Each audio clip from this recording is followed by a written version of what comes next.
नमस्कार।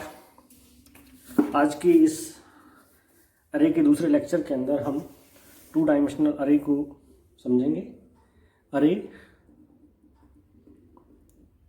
जो कि एक तरह का वेरिएबल है जिसके अंदर एक से ज़्यादा वैल्यूज़ को हम स्टोर कर सकते हैं। आज हम पढ़ेंगे टू डायमेंशनल अरे।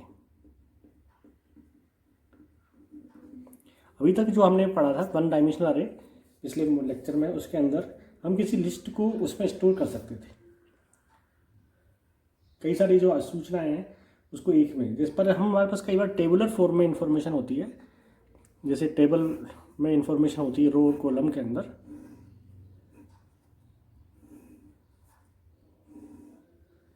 जैसे मान लो सपोज ये सिटी है अलवर, जयपुर, कोटा, और ये आपके कोई मंडे, ट्यूसडे, वेडनेसडे, इस तरह से। और ये आपका टेम्परेचर स्टोर करने के काम ले रहे हैं। तो एक टेबल है ये जिसके अंदर हमारे पास रो और कॉलम है इसके अंदर। तो ये आपकी होती है रो, और ये जो होते हैं ये कहलाते हैं कॉलम। तो इसके अंदर हमारे पास 1 2 3 4 रो है। कितनी रो है? 4। कॉलम कितने हैं? 1 2 3 4 कॉलम है। इस तरह से हमारे पास ये रो और कॉलम है। और इसका जो भी कुछ स्टोर कर रहे हैं हम, वो वैल्यूज इसमें डाल दी जाती है। जैसे 23 डिग्री, 22, 21, 42, 45, 47, इस तरह से जो भी वैल्यूज़ है उनको हम यहाँ पर स्टोर कर सकते हैं। इस तरह से वैल्यूज़ आपकी यहाँ पर स्टोर है। तो इस तरह से ही कोई वेरिएबल की तरह हम इसको यूज़ कर लेंगे। अब हम जैसे इस अरे को जो डिफ़ाइन करना चाहेंगे, तो उस टेम्परेचर के जो अरे है इसको डिफ़ाइन करने के लिए हम इसमें कौन सी वैल्यू रख रहे हैं? 1 2 3, इस तरह से ये, जो कि पूरे उसमें पूर्णांक में है। तो यहाँ पर इंटीजर में यूज़ कर सकते हैं। अगर ये इस तरह से होता है 22.3 डिग्री, 21.6 डिग्री, तो ये फ्लोट में होता है। तो एक तो हम इसको फ्लोट भी लिख सकते हैं, फ्लोट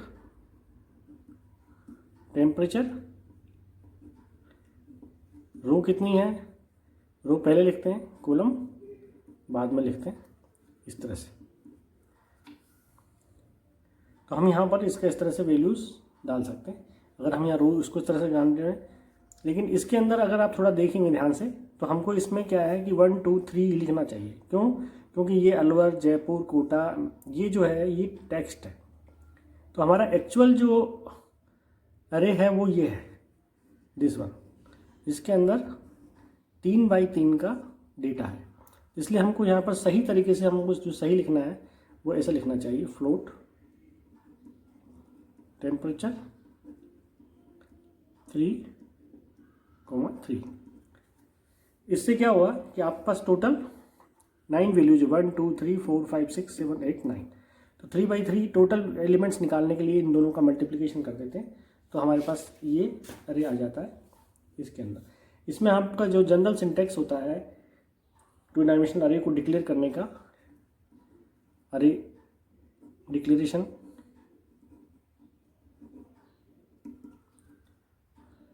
उसके अंदर हम लिखते हैं अरे का टाइप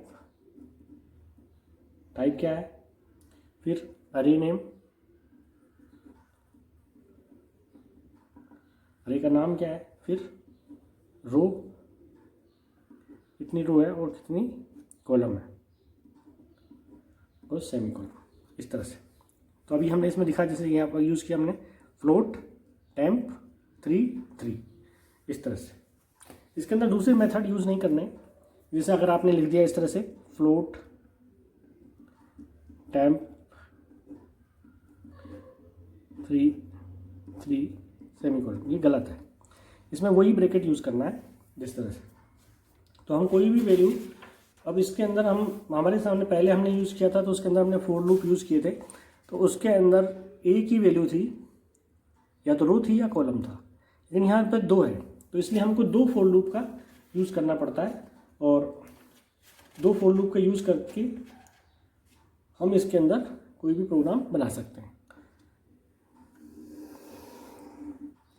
जैसे हम इसी को अगर करना चाहें, अगर इसमें हम एक और बढ़ा देते हैं ऐसे करके, समझने के हिसाब से थोड़ा आसान रहेगा।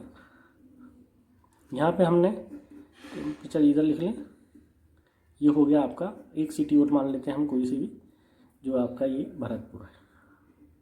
इसका टेम्परेचर वो लिख दिया हमने 35, 32, 29। तो यहाँ पर कितने रो हो गई? रो तो हो गई 1 2 3, कॉलम कितना हो गया 1 2 3 4। तो 4, तो इस तरह से आपके पास 4 सिटी है, अलवर, जयपुर, कोटा, भरतपुर, और उनका मंडे, ट्यूसडे, वेडनेसडे का टेम्परेचर हमने स्टोर किया है एक अरे के अंदर। उसको हम प्रोग्राम लिख रहे हैं उसका। तो उसके प्रोग्राम हो गया आपका include stdio.h void main, then curly braces, और मेन का स्टार्ट कर्ली ब्रेसेस। अब हमारे पास 2 रो है और कॉलम है, तो उसके लिए हम 2 वेरिएबल लेंगे, इंटीजर i और j, i for row, j for column, semicolon. ये हो गया। इसके अलावा हमारे टेम्परेचर के अंदर किस तरह के है, ये टेम्परेचर का फ्लोट टाइप का, क्योंकि फ्लोट वैल्यू है, तो फ्लोट टेम्प TEMP, ब्रैकेट कितनी रो है 1 2 3, 3, कॉलम कितने 4, सेमीकोलन। ये हमने डिफाइन कर दिया। अब इसको रीड करने के लिए, यानी अर्थात इसमें वैल्यू डालने के लिए हम फॉर लूप का यूज़ करेंगे। फॉर पहले i ले लेते हैं, i मतलब रो, i इक्वल टू 0। 0 इसलिए लिया है कि इसकी वैल्यू 0 से 2 तक रहेगी, रो की 0 1 2, कॉलम की रहेगी 0 1 2 3, इस तरह से। तो i less than equal to कितना होगा 2, i प्लस प्लस। इसी के अंदर हम दूसरा फॉर लूप डालेंगे, for j equal to 0, j less than equal to 3, j plus plus. इस तरह से हमने 2 लूप नेस्टेड फॉर हो गया, एक फॉर के अंदर दूसरा फॉर लूप। कर्ली ब्रेसेस चाहे तो आप लगा दें, नहीं तो नहीं लगाएं, क्योंकि इसमें एक ही फॉर लूप है। यहाँ पे कर्ली ब्रेसेस हमने लगा दिया, ये इसका कर्ली ब्रेसेस ये लगा दिया। अब इसके अंदर हम पहला मैसेज स्कैन ऐप से रीड कर लेंगे, %f लिखेंगे, क्योंकि यहाँ पर हमारे पास जो टेम्परेचर है, टेम्प जो है वो फ्लोट टाइप का, इसलिए %f temp TEMP i j। Value नहीं डालेंगे डायरेक्ट, और यहाँ पर एम्परसेंड का निशान लगाएंगे, सेमीकोलन। ये वैल्यू आपकी रीड हो गई। जो भी वैल्यू आप डालेंगे वो इसमें रीड हो जाएगी, और फिर यहाँ पर आपका इसका बंद हो गया, ये इसका बंद हो गया। अगर हम चाहें तो इन दोनों को कर्ली ब्रेसेस को हटा सकते हैं, क्योंकि यहाँ पर सिंगल स्टेटमेंट है। रीड होने के बाद हम इसको अगेन डिस्प्ले करा सकते हैं। डिस्प्ले कराने के लिए वापस उसी तरह से फॉर लूप लगाना पड़ेगा हमको दोबारा से। ये तो फॉर था रीड के लिए, अब हम लिख रहे हैं डिस्प्ले के लिए। डिस्प्ले के लिए वापस फॉर i इक्वल टू 0, ये 0 से शुरू करना है, 1 से शुरू नहीं करना है। i equal to 2, i plus plus, 4 j equal to 0, j less than equal to 3, j plus plus. Print F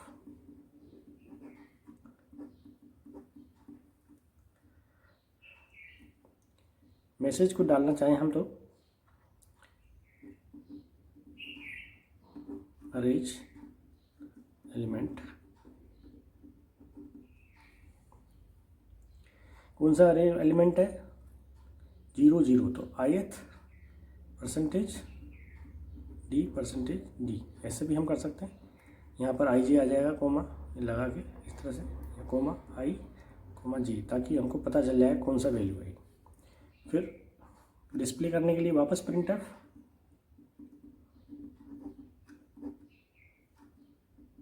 percentage f comma temp, display क्या करना है हमको, टेम्प का TEMP I ji,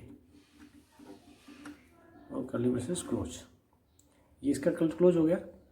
for loop का ये सिंगल स्टेटमेंट है, इसलिए इसको जरूरत नहीं है, चाहे तो आप एक कर्ली ब्रेसेस को लगा सकते हैं समझने के लिए। और ये मेन का यहाँ पर कर्ली ब्रेसेस क्लोज कर देंगे। इस तरह से ये टेम्परेचर जो है 4 शहरों का और 3 दिन का हमने इसमें पहले रीड करा, फिर इसको वापस डिस्प्ले करा है 2 डायमेंशनल एरे के बाद। तो इस तरह से हमारे एक ही एरे के अंदर हमने टोटल 12 वैल्यू स्टोर कर दिया। अगर हम पहले 1 डायमेंशनल एरे लेते तो हमको या तो 1 2 3 4 रो 4 एरे लेने पड़ते, जिसमें 3 रो होती है। इस तरह से कैसे भी करके आपको मिनिमम 4 एरे लेने पड़ते, लेकिन यहाँ हमारे पास एक ही एरे में हमारा काम हो गया। तो इस तरह से हम इसको मिनिमाइज़ कर सकते हैं और उसका उपयोग कर सकते हैं। धन्यवाद।